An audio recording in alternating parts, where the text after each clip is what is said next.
Ready करो।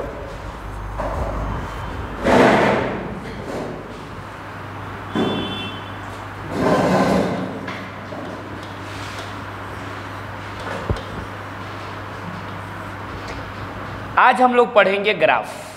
Graph क्या पढ़ेंगे भाई? ग्राफ। अब प्रश्न ये है कि ग्राफ क्यों जरूरी होता है? ग्राफ क्यों जरूरी होता है? ग्राफ का पढ़ना क्यों आवश्यक होता है? अगर हमारे पास टेबल ऑलरेडी दिए गए हो, टेबल मुझे पहले से टेबल मिले हुए हो, तो जब टेबल मिले हुए तो फिर ग्राफ को पढ़ने की कोई मैटर है नहीं। तो फिर हमें सभी डिजिट्स की टेबल मिली हुई थी, पहले टेबल के बेस पे हम सारी चीज़ें गणना कर लेते थे, फिर इसमें ग्राफ कहाँ से चला आया? हमें फिजिक्स में ग्राफ का क्या महत्व है? देख लो, इस चीज़ को समझने के लिए देखो, मैं थोड़ा सा एक टेबल बना के समझाऊंगा ना तो कुछ ज़्यादा बेहतर समझ आएगा। जैसे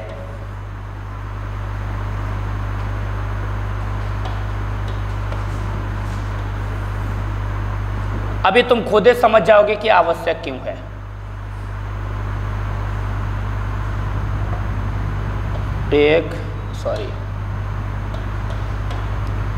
एक दो तीन चार 5 6, बहुत मोटा चल रहा है ना। 1 2 3 4 5 6 7 8 9 10। जरा देखोगे,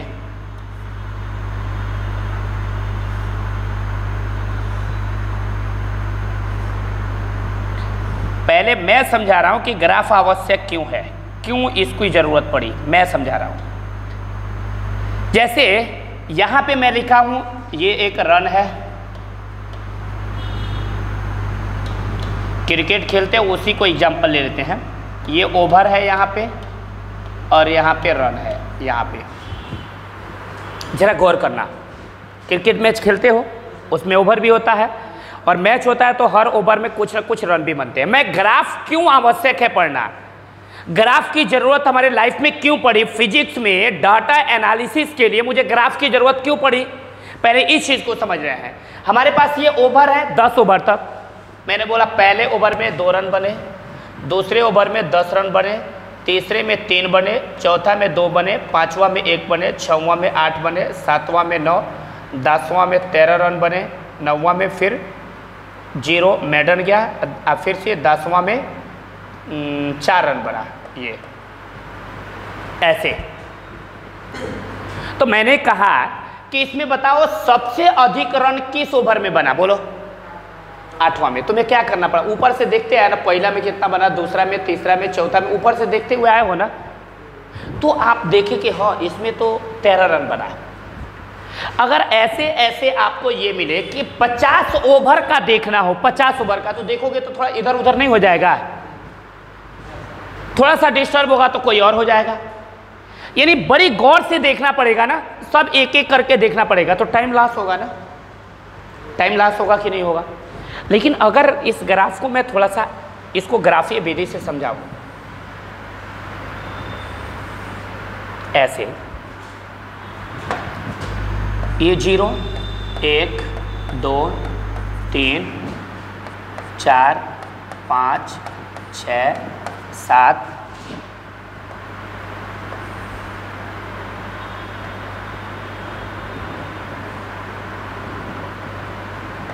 8 9 10। मैंने कहा ये क्या चीज है? ओवर। और ये क्या चीज है? इस पे रन। ऐसे इस पे रन और इस पे क्या है? ओवर। अगर इस पे रन मैं लूं ऐसे 10 20 30 40 50, इतना तो रन बनता नहीं है, इतना तो रन बनता नहीं है, लेकिन थोड़ा सा मैं नंबरिंग कर देता हूँ। 0 2 4 6 8 10 12 ऐसे। आई बीच में यहाँ पे 1 रहेगा, यहाँ 3, यहाँ 4, ये भी लिख देते हैं 5।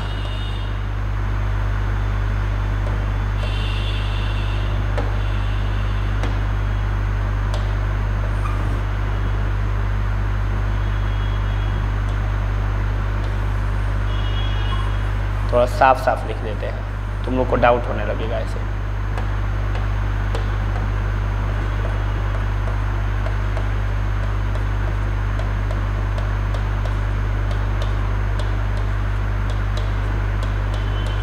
ऐसे इस पे हम इस एक्सिस पे, इसको हम बोलते हैं एक्स एक्सिस और इसको क्या बोलते हैं वाई एक्सिस। अभी भी यहाँ प्रश्न बन रहा है ना कि सर एक्स अक्ष पे ओवर क्यों लेते हैं और वाई अक्ष पे रन क्यों लेते हैं, हम इस पे रन और इस पे ओवर क्यों नहीं लेते हैं। अभी भी प्रश्न है ये वाला। सर ये जो एक्स और वाई अक्ष एक्सिस माने, एक्स अक्ष और वाई अक्ष जो माने, इसे किसे कहते हैं, ये भी अभी बना। बहुत सारा प्रश्न है। तो अभी पहले देखो, मैं बोला हूँ कि मैं अभी जड़ पे आया हूँ कि ग्राफ की आवश्यकता मेरे जीवन में क्यों है। ये टेबल बनी है, इस टेबल में मैंने बोला 1 2 3 4 ये 10 ओवर तक मैच खेला गया और हर एक ओवर में ये रन बने हैं, वो रन है। तो मैंने पूछा सबसे ज़्यादा किस ओवर में रन बने, तो बोलो 8वां ओवर में 13 रन बने। सबसे कम किस ओवर में रन बने, 9वां में, मैडन ओवर चला गया। तुम्हें देखना पड़ रहा है ना, कंपैरिजन करना पड़ रहा है। अगर ऐसे 50 ओवर की लिस्ट आपके सामने हो तो आप देखोगे तो कंफ्यूज हो जाओगे ना। लेकिन अगर एक डाटा आपको ऐसे मिली हो, ऐसे,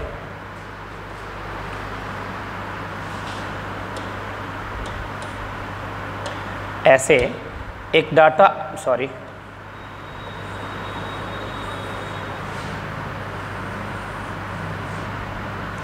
ऐसे अगर डाटा मिली हो इस तरह से ग्राफ, तो मैं पूछूं सबसे ज्यादा किस ओवर में रन बने, फटाक से बताओ तो सबसे ज्यादा किस ओवर में रन बने, तो बोलोगे सबसे ऊंचा गया है 9 रन के करीब, कौवा ओवर में, चौथा ओवर में। बोलो किसको देखना आसान हुआ, इसको या इसको?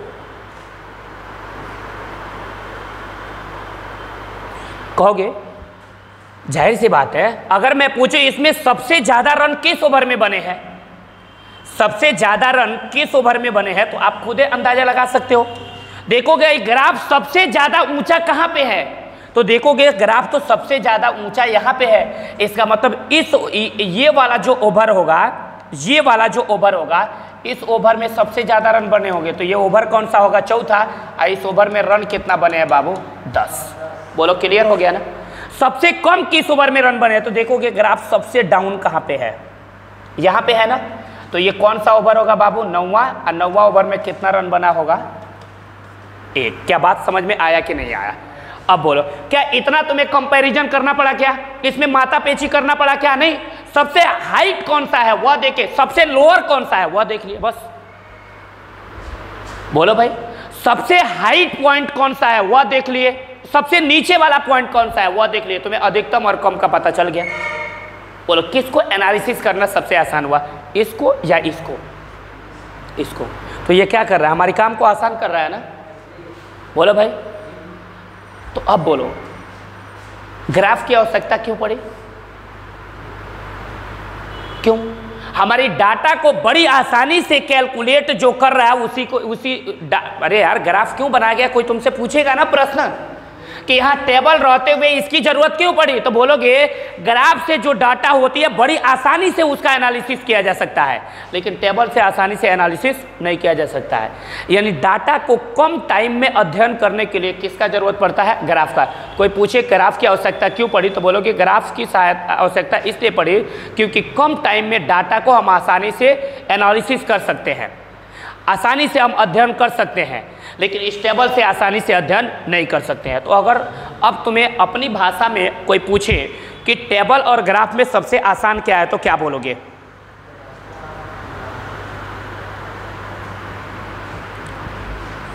ग्राफ। क्यों? किसी भी डाटा को सबसे आसानी से अध्ययन किया जाता है, इसलिए ग्राफ की जरूरत पड़ती है। ग्राफ की सहायता से किसी भी डाटा को हम बड़ी आसानी से एनालिसिस कर लेते हैं, बड़ी आसानी से हम अध्ययन कर लेते हैं, जबकि इस टेबल से हम उतनी आसानी से अध्ययन नहीं कर पाते हैं। तो तुमसे यही पूछेंगे टेबल की जगह पे ग्राफ क्यों इस्तेमाल हुआ, तो बोलोगे क्योंकि डाटा उससे आसानी से एनालिसिस किया जाता है, आसानी से अध्ययन किया जाता है। क्या बात समझ में आया कि नहीं आया? अब तुम्हें पता चल गया ना कि इस टेबल के बदले में ग्राफ क्यों आवश्यकता हुई, ग्राफ की आवश्यकता क्यों हुई, पता चल गया ना। ये बोलो यार, इसमें किसी को कोई डाउट है तो हमसे बताओ। पक्का आ गया, कंफर्म है? अब कोई कहेगा कि सर एक्स एक्सिस पे आप ओवर लिए हैं और वाई एक्सिस पे आप रन लिए हैं, क्यों? आप क्या ओवर इस पे ले सकते हैं, क्या रन इस पे ले सकते हैं? लोग कहते हैं ना, तुम मैथ फिजिक्स में पढ़े होगे तो लोग कहते हैं कि कौनों पर कौनों ले सकते हो यार। कहते हैं इसको x मान लो, ये y हो जाएगा, ये y मान लो, ये x हो जाएगा। कह देने में नहीं होता है, विथ रीजन, फिजिक्स रीजन मांगता है ना। अब देखो, क्योंकि जो राशि, मैं पृथ्वी पे डिपेंड हूं, पृथ्वी हमारे ऊपर आश्रित है क्या? भाई जमीन पे, जमीन मेरे ऊपर आश्रित है क्या? नहीं। मैं जिस पे डिपेंड रहता हूं वह नीचे होता है, हम कहाँ होंगे? ऊपर। नहीं समझे? जो राशि, माने दो राशि है, उनमें से एक राशि दूसरे राशि पे डिपेंड है, तो जिस पे डिपेंड रहेगा वह नीचे रहेगा, और जो नहीं डिपेंड होता है वह कहाँ होता है? ऊपर। तो अच्छा आप बताओ, कहोगे सर ओवर और रन में कौन डिपेंड है, कौन इंडिपेंडेंट है? चलो जरा देखो, मैं बोला क्वेश्चन में ये हूं, ये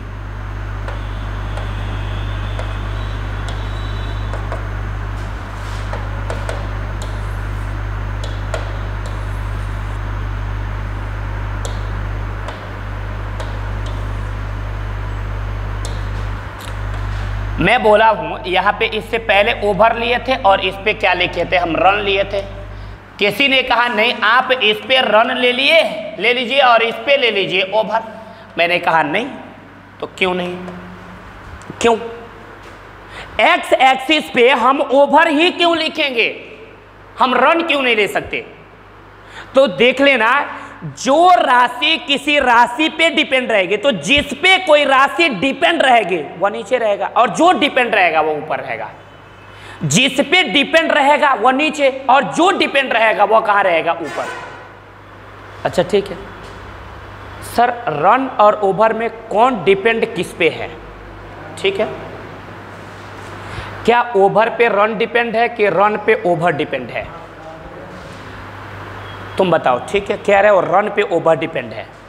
आप रन बनाने के लिए बल्ला लेके खड़े हो, कोई बॉल फेंके ही नहीं, तो ओवर होगा ही नहीं,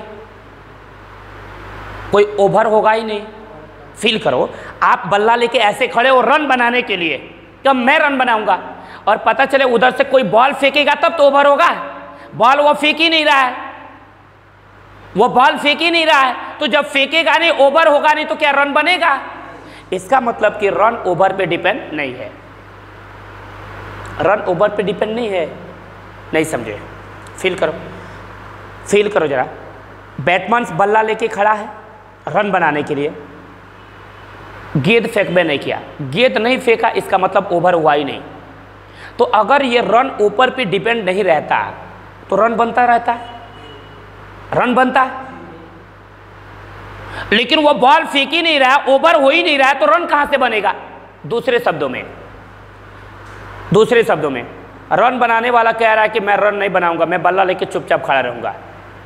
वो बॉल गेंद फेंक रहा है, ओवर हो रहा है, आप रन नहीं बनाओगे, लेकिन उसका ओवर होगा ना, उसका नाम मैडन ओवर हो जाएगा, आपको क्लीन बोल्ड कर देगा, आउट होके चले जाओगे। आप रन बनाओ या नहीं बनाओ, ओवर तो चल सकता है ना। आप कह रहे हो हम रन नहीं बनाएंगे, ठीक है मत बनाओ, वह गेंद फेंक रहा है, बॉल आ रहा है, ओवर हो रहा है, नहीं आप रन बना रहे हो, मैडन ओवर जा रहा है, यानी ओवर तो जारी है ना। आप रन बनाओ या न बनाओ, ओवर तो जारी है। लेकिन ओवर रोक दो, आइए खूब बल्ला चलाए, क्या रन बन जाएगा? ये रन नहीं बनाएंगे तो ओवर चल सकता है, लेकिन ये रन बनाने के लिए सोचें और वो ओवर न आए तो इनका रन नहीं बन सकता है। इसका मतलब क्या हुआ? इसका मतलब कि ओवर पे ये रन डिपेंड करेगा। फील नहीं आ रहा है इसका? फील आया? ओवर पे रन क्या होगा? डिपेंड करेगा कि जब फेंका जाएगा ओवर तभी रन मिलेगा, नहीं फेंका जाएगा तो रन नहीं मिलेगा। क्या बात समझ में आया? जब बॉल आएगी तभी तो रन बनाएंगे, बॉल अभी नहीं करेगा तो क्या रन बनाएंगे? नहीं, क्योंकि जब बॉल आएगा तो रन बनेगा, बॉल आएगा तो रन बनेगा। इसका मतलब कि बॉल आने का मतलब ओवर हो रहा है तब रन बन रहा है। इसका मतलब ओवर पे ये रन डिपेंड कर रहा है। ओवर पे कौन डिपेंड कर रहा है? रन। ओवर पे रन डिपेंड कर रहा है, इसलिए ओवर नीचे, रन कहाँ है? ऊपर। रन नीचे, ओवर ऊपर नहीं हो सकता। क्या बात समझ में आया? जिस पे कोई राशि डिपेंड करेगी वह रहेगा नीचे, और जो डिपेंड करेगा वह कहां पे रहेगा? ऊपर। जो डिपेंड करेगा वह वाई एक्सिस पे होगा, जिस पे डिपेंड करेगा वह एक्स एक्सिस पे होगा। क्या फील आया कि नहीं आया? ये बोले है क्या? इसमें कोई असुविधा है क्या? ये एक्स और ये क्या है? वाई। अब कहोगे कि सर मैं बहुत सारा, एक और बेसिक चीजें देखो जरा, एक और बेसिक चीजें जरा देख लो। क्या इससे पहले ये बातें सुने थे क्या?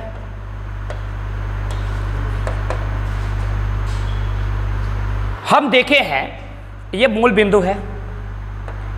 मैं कहता हूं वेग और टाइम के बीच ग्राफ बनाओ, तो यहां ऊपर भी और टी रहता है नीचे, सुने हो ना? ऐसा ही हमेशा भी ऊपर और टी नीचे रहता है। मैं कहता हूं विस्थापन और समय के बीच ग्राफ बनाओ, सुनो जरा। मैं कहता हूं विस्थापन और समय के बीच ग्राफ बनाओ, विस्थापन और समय के बीच ग्राफ बनाओ, तो ये विस्थापन s ऊपर और t नीचे। त्वरण और समय के बीच बनाओ, ग्राफ बनाओ, तो a ऊपर t नीचे। अब प्रश्न ये है कि t हमेशा x एक्सिस पे, क्योंकि इसको हम x एक्सिस बोलते हैं, इसको y एक्सिस। ये x, ये y, ये x, ये क्या है? y। अब प्रश्न ये है कि टाइम को हमेशा हम x एक्सिस पे ही क्यों लेते हैं? टाइम हमेशा, आप देखना टाइम कहाँ होता है? एक्स अक्ष पे। अब प्रश्न ये बना ना कि टाइम हमेशा एक्स अक्ष पर ही क्यों होता है? लोग कहने को कह देंगे, अभी किसी से पूछोगे तो कह देगा टी ऊपर कर लो, भी नीचे कर लो, तो गलत हो जाएगा। अभी देखिए ओवर ऊपर, रन नीचे कर देंगे तो गलत होगा कि नहीं होगा? पक्का हो जाएगा ना? तो इसमें फिजिक्स है तो रीजन मिलेगा। मैं तुमसे ये बातें कह रहा हूं कि जब भी मुझे, ये देखो, ये भी वेग और टी टाइम, वेग और समय के बीच ग्राफ पूछता है तो एक्स अक्ष पे टाइम लेते हैं, वाई अक्ष पे वेग लेते हैं। ये एस विस्थापन और टी टाइम, विस्थापन और समय के बीच ग्राफ पूछता है तो विस्थापन ऊपर, समय नीचे लेते हैं। त्वरण और समय के बीच ग्राफ पूछता है तो त्वरण ऊपर, समय कहाँ लेते हैं? नीचे। मेरा प्रश्न ये है कि त्वरण को हमेशा, टाइम को हम एक्स एक्सिस पे ही क्यों रखते हैं? हम टाइम को वाई अक्ष पे क्यों नहीं लेते हैं? प्रश्न मेरा ये है। अच्छा बताओ, कहोगे ठीक है, समझो क्या है? टाइम को अगर मैं रोक दूं तो क्या वेग बढ़ेगा? क्या दुनिया में आप टाइम को कभी रोक सकते हो क्या? टाइम तो हमेशा चलती रहेगी ना, टाइम कंटिन्यू जारी है। दुनिया की सारी चीजें टाइम पे निर्भर कर रही है, सब चीजें टाइम पे निर्भर कर रही है, टाइम किसी पे निर्भर नहीं करता। तो मर जाओ तो भी टाइम चलता रहेगा। क्या टाइम रोका जा सकता है क्या? हमारी पढ़ाई किस पे डिपेंड कर रही है? टाइम पे। हमारी उम्र किस पे डिपेंड कर रही है? टाइम पे। अभी क्लास चल रहा है, किस पे डिपेंड कर रहा है? टाइम पे। यानी दुनिया की सारी वस्तुएं डिपेंड किस पे करती है? टाइम पे। तो जिस पे डिपेंड करेगी उसको एक्स अक्ष पे बनाते हैं, और जो डिपेंड करेगा वाई एक्सिस पे। क्या फील आया? अब समझ गया ना? कोई पूछे टाइम को एक्स एक्सिस पे, एक्स अक्ष पे क्यों लेते हैं, तो बोलोगे क्योंकि दुनिया की सारी चीज़ें हैं ना, चाहे वेग हो गया, चाहे विस्थापन हो गया या त्वरण, ये सब किस पे डिपेंड करता है? टाइम पे। क्या बात समझ में आ रहा है? समय के साथ में वेग परिवर्तन की दर को त्वरण कहते हैं, समय के साथ में वस्तु के बीच की न्यूनतम दूरी को विस्थापन कहते हैं। ये भी समय के साथ होता है, ये भी समय के साथ ही होता है। इसका मतलब क्या हुआ कि समय के साथ ये सब के सब समय के साथ चेंज होते हैं, चाहे वेग हो, विस्थापन हो, त्वरण हो, सब समय के साथ बदलते रहते हैं, समय के साथ। आ रहा है मेरी बात समझ में? इनके साथ, इनके सापेक्ष समय नहीं बदलता है, समय के साथ ये बदलते हैं। समय का तो काम जारी है, वो चलता रहेगा, चाहे तो चलो या नहीं चलो, मैटर उससे नहीं। समय तो स्टार्ट है, चल रहा है वो। इसका मतलब दुनिया की जितनी भी चीज़ें हैं वह सब के सब किस पे डिपेंड करती हैं? समय पे। तो मैं बोला हूँ जिस पे डिपेंड करेंगी उसको एक्स अक्ष पर बनाएंगे, और जो डिपेंड करेगा वो कहाँ पे रहेगा? वाई अक्ष। तो समय पे ये सब के सब समय पे डिपेंड कर रहे हैं, तो समय किस पे है, एक्स अक्ष पर, और ये सब डिपेंड कर रहे हैं तो किस में है, वाई अक्ष पर। बोलो फील आया कि नहीं आया? क्या इसमें किसी बच्चे को कोई प्रॉब्लम है? पक्का समझ में आ रहा है ना? कोई रीजन पूछेगा तो बता दोगे ना? बोलो भाई, ये सब बेसिक चीजें हैं यार जो हमको आनी चाहिए। सिर्फ हम पढ़ लेने से हमारा कुछ नहीं हो सकता है जब तक फिजिक्स का फील मेरे दिमाग में नहीं आ जाए। सिर्फ पढ़ लेने से नहीं कुछ हो सकता। क्या बात समझ में आया? आप क्वेश्चन में कहोगे एक्स अक्ष और वाई अक्ष क्या होता है, जरा इस पे विचार करो, जरा इस पे विचार करो। भाई एक्स और वाई, अभी तक तो बातें चल रही थी एक्स और वाई, तो जरा इस पे विचार करोगे कि एक्स अक्ष और वाई अक्ष होता क्या है, क्या परिभाषा दोगे? तुम खुद ही बताओ, एक्स अक्ष और वाई अक्ष क्या होता है, बताओ। अभी रट्टा मार के आए होगे ना कि क्षैतिज अक्ष के समांतर खींची गई रेखा को एक्स अक्ष और लंबवत खींची गई रेखा को वाई अक्ष। क्यों? अब देखो, आज नया परिभाषा सीखो एक्स अक्ष और वाई अक्ष का, कुछ नया सीखो ना, कुछ नया सीखो।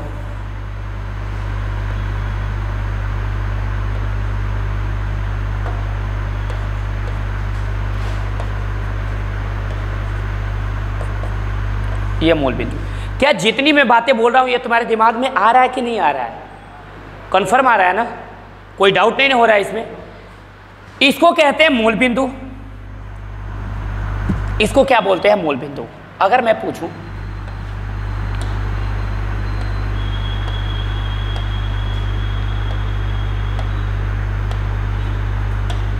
मैं बोलूं इस बिंदु का निर्देशांक क्या होगा, मैं बोलूं कि यहां से यहां तक की दूरी 1 है तो इसका निर्देशांक क्या होगा?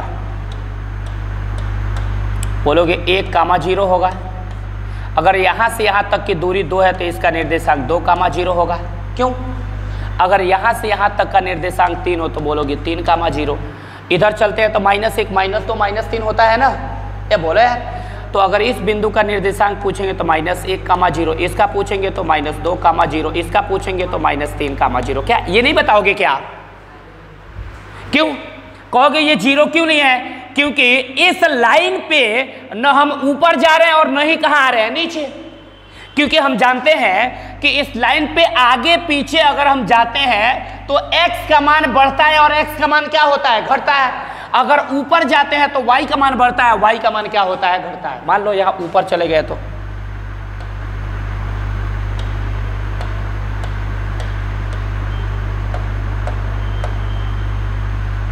ऊपर ये 1 2 3 4 -1 -2 -3 ये है।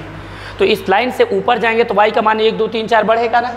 इस लाइन से नीचे आएंगे तो क्या होगा, घटेगा। लेकिन हम आगे पीछे न ऊपर जाए न नीचे जाए तो क्या y का मान मिलेगा? नहीं। ये बताओ इस पॉइंट पे क्या हम ऊपर गए हैं? नहीं। नीचे आए हैं? नहीं। तो इसका मान क्या हो रहा है, 0। तो सिर्फ यहाँ x का मान मिला 1 2 3, y का मान क्या हो रहा है, 0। इसका अगर निर्देशांक मैं पूछूं, जरा फील करोगे इसका, तो इस लाइन के हम इधर जाएंगे तो भाई x का मान बढ़ेगा, इधर जाएंगे तो x का मान बढ़ेगा, इधर आएंगे तो x का मान क्या होगा, घटेगा। ये बोले यार, अगर इससे हम इधर जाएंगे तो पहले 0 है, यहाँ आएंगे तो 1 होगा, यहाँ जाएंगे 2 होगा, यहाँ जाएंगे 3 होगा, यहाँ जाएंगे 4, बढ़ेगा।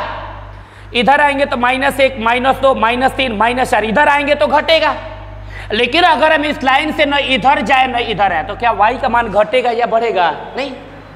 इसका मतलब कि इस लाइन पे x का मान 0 और y का मान 1 दिया है। यहाँ x का मान 0 होगा, y का मान 2, x का मान 0 y का मान 3, x का मान 0 y का मान 4, यहाँ x का मान 0 y का मान -1, x का मान 0 y का मान -2, x का मान 0 y का मान -3। क्या फील आया कि नहीं आया? क्लियर हो रहा है?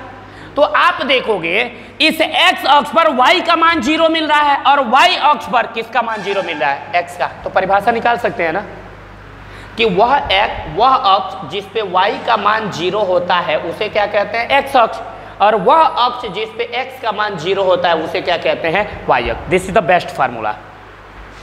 क्या फील आया? आप देखो x अक्ष पर है बाद वाला y का मान होता है तो y का पूरा मान 0 है ना, ये बोला यार। तो तो वह अक्ष जिस पे y का मान 0 होता है उसे x अक्ष कहते हैं, और वह अक्ष जिस पे x का मान 0 होता है उसे क्या कहते हैं? y अक्ष। क्या फील आया कि नहीं आया? इसमें कोई प्रॉब्लम है क्या? देख लो जरा, एकदम ध्यान से देख लो, एकदम ध्यान से देखो। इसमें किसी को कोई डाउट हो तो पूछो। अभी ग्राफ स्टार्ट नहीं, अभी बेसिक चीजें चल रही है, बिल्कुल बेसिक चीजें। क्या फील आया? ये परिभाषा भी नहीं पढ़े थे ना, क्षैतिज अक्ष के समांतर x अक्ष, ऊर्ध्वाधर y अक्ष। लेकिन यहां से जो परिभाषा तुम्हें निकल जाएगा ना, तो वह तुम्हें फील दिलाएगा, फील। कोई पूछे x अक्ष किसे कहते हैं तो परिभाषा दे दोगे? यहां से क्या परिभाषा दोगे, बताओगे? हाँ, वह अक्ष जिस पर y का मान क्या होता है बाबू? 0 होता है, उसे क्या कहते हैं बाबू? x अक्ष। और वह अक्ष जिस पे x का मान 0 होता है उसे क्या कहते हैं? y। This is the best trick. कोई दिक्कत है? चलो आगे चले। अब तुमसे मैं कहूं, अब मैं तुमसे बोलूं कि ये x बराबर 2, x बराबर -3, x बराबर 5 जो हम पॉइंट लिए हैं, ये क्या कोई बिंदु है कि लाइन है? x बराबर 2 क्या कोई बिंदु है कि ये किसी लाइन का समीकरण है, किसी रेखा का समीकरण है? फील आना चाहिए ना। ऐसा लिखा होगा तो किसका समीकरण है? किसी बिंदु का है, किसी बिंदु का निर्देशांक दिया है कि किसी रेखा का समीकरण दिया है? बना के देखते हैं। सर बनाने पे क्लियर होगा, अभी कहाँ क्लियर होगा? देखो कितनी इंटरनल तुम जा रहे हो, खुद फील नहीं कर पा रहे हो।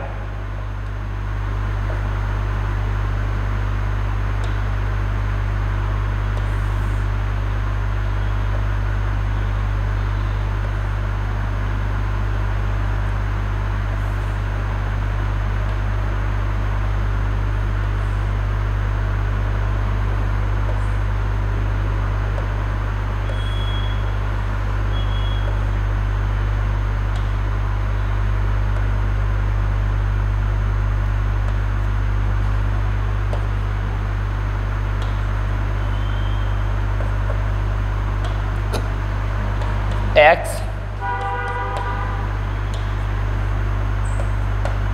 ये ओरिजिन पॉइंट है ना, जरा देखो यहाँ 1 होगा, सॉरी 1 2 3 4 5। कैसा? ये बोलो भाई, -1 -2 -3 -4 -5। y का तो मान है नहीं तो कोई दिक्कत है नहीं। अब देखो लिख लेते हैं, 1 2 3 4 5, ये -1 -2 -3 -4 -5। अब देखो x बराबर 2 लिखा है, तो x बराबर 2 कौन होगा? x बराबर 2 हम यहाँ पे आ गए हैं। जरा फील करना, इस बात को बहुत इंटरनल सोचना। x बराबर 2, सर अगर 2 से हम इधर आएंगे तो इसका मान घटेगा, 1 0 -1 -2। इधर आएंगे तो मान क्या होगा? घटेगा। इधर जाएंगे तो मान क्या होगा? बढ़ेगा। जरा फील करना, मैं जो बातें बोला बहुत डीप सोचना है तुम्हें। सर इस 2 से हम इधर आएंगे तो x का मान घटेगा, सर इस 2 से इधर जाएंगे तो x का मान क्या होगा? बढ़ेगा। लेकिन अगर यहीं पे ऊपर नीचे अगर हम रहेंगे तो क्या x का मान घटेगा बढ़ेगा? ये बोलो यार। अगर मैं बोलूं कि हम कहीं नहीं जाने वाले हैं, हम यहीं पे रहेंगे, यहीं पे, यहां, तो अगर मैं पूछूं कि यहां पे x का मान क्या होगा तो बोलोगे 2 ही होगा। यहां क्या होगा तो भाई 2 के सीध में 2 होगा। यहां क्या होगा? 2 के सीध में 2 होगा। यहां क्या होगा? 2 होगा। यहां क्या होगा? 2। यहां पे क्या होगा? 2। यहां पे क्या होगा? 2। हर जगह 2 होगा। लेकिन अगर वही यहां पे चले जाते तो 3 हो जाता, यहां पे आ जाते तो क्या हो जाता? 2, सॉरी 1 हो जाता ना भाई। लेकिन अगर मैं न इससे इधर जाऊं न इससे इधर आऊं, ऊपर नीचे हम कितना भी आए जाएं, तो क्या x का मान 2 से बढ़ेगा या घटेगा क्या? तो आपको कैसा दिख रहा है? लाइन दिख रहा है कि नहीं दिख रहा? क्या लाइन आपको नहीं दिख रहा? लाइन नहीं दिख रहा तो ये किसका समीकरण है? लाइन का। रेखा का। क्या फील आया कि नहीं आया? ये बोलो यार। यानी x बराबर 2 के लिए कहेगा x बराबर 2 का हमको आप ग्राफ दिखाइए, तो ये x बराबर 2 की ग्राफ है। क्या फील आया? x बराबर -3 का कहेगा, तो देखो x बराबर -3 क्या यहाँ पे है? मैं पूछूं कि अरे भाई अगर मैं -3 से इधर जाऊंगा तो मान बढ़ेगा, इधर आएंगे तो मान क्या होगा? घटेगा। लेकिन -3 से ना हम इधर जाए ना इधर जाए, हम सीधे ऐसे इसी के सीधाई में रहे, तो क्या कोई मान इसका बढ़ेगा घटेगा? ये बोलो यार, हम तो इसी के सीधाई में है ना। हम जब इधर जाएंगे तो बढ़ेगा, इधर आएंगे तो क्या होगा? घटेगा। हम इसी के सीधाई पे रहेंगे तो x का मान तो -3 होगा हर जगह। हाँ, ऊपर बढ़ेंगे तो y का मान बढ़ेगा, y का मान घटेगा, लेकिन x का मान -3 ही रहेगा। क्या फील आया कि नहीं आया? नहीं समझे? समझे? पक्का है? तो इसका मतलब ये हुआ कि अगर -3 का ग्राफ कहेगा तो यहां से बना लेंगे ऐसे।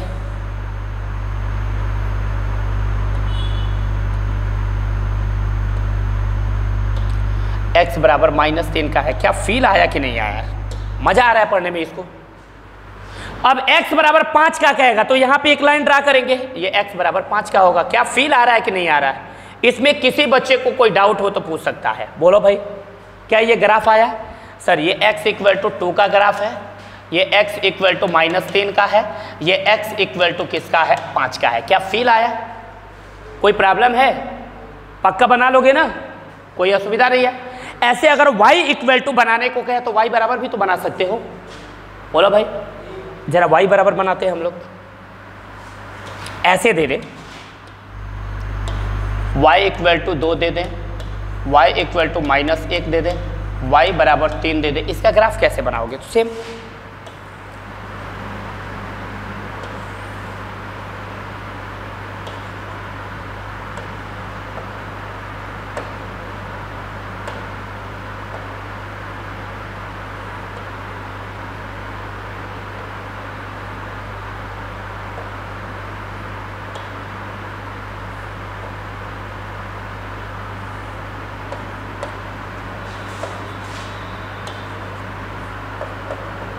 ऐसे है ये। This is the origin point, मूल बिंदु है ये। अब देखो मुझे y के लिए बनाना है तो y पे पॉइंट डिनोट कर लो। 1 2 3 4 नीचे -1 -2 -3। कैसा है?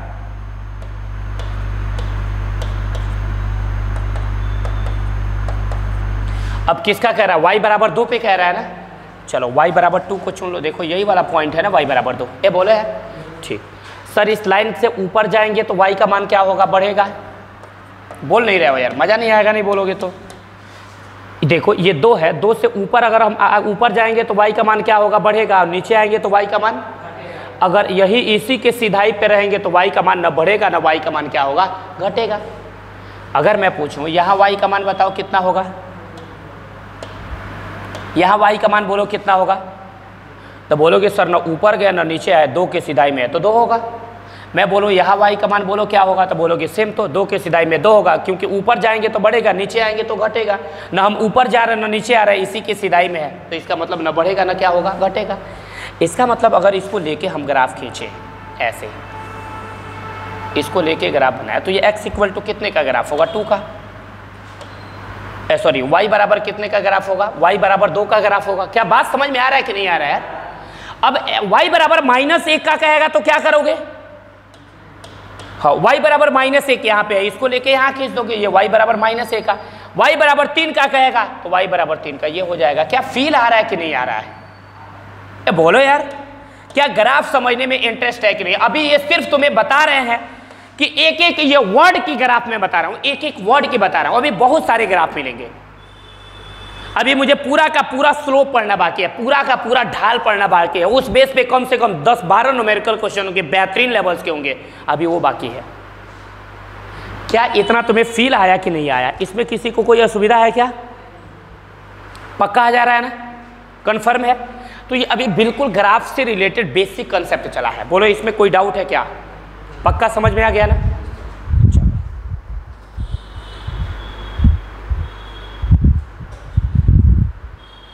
ठीक है, इससे रिलेटेड बात सारा खत्म हो गया। अब हम इसके बाद की क्लास में बात करेंगे स्लोप का। किसका बात करेंगे बाबू? स्लोप, यानी ढाल क्या होती है, झुकाव क्या होती है। इसमें बहुत बेहतरीन क्वेश्चन हमको मिलेंगे, इसमें इस तरह के क्वेश्चन मिलेंगे बाबू, इस तरह से ऐसे क्वेश्चन मिलेंगे, देख लो।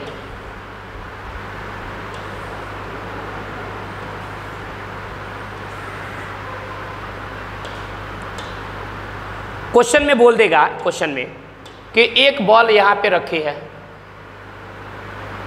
एक बॉल यहां पे रखी है, दोनों को एक ही टाइम पे छोड़ा जाता है, किस बॉल का स्पीड ज्यादा होगा।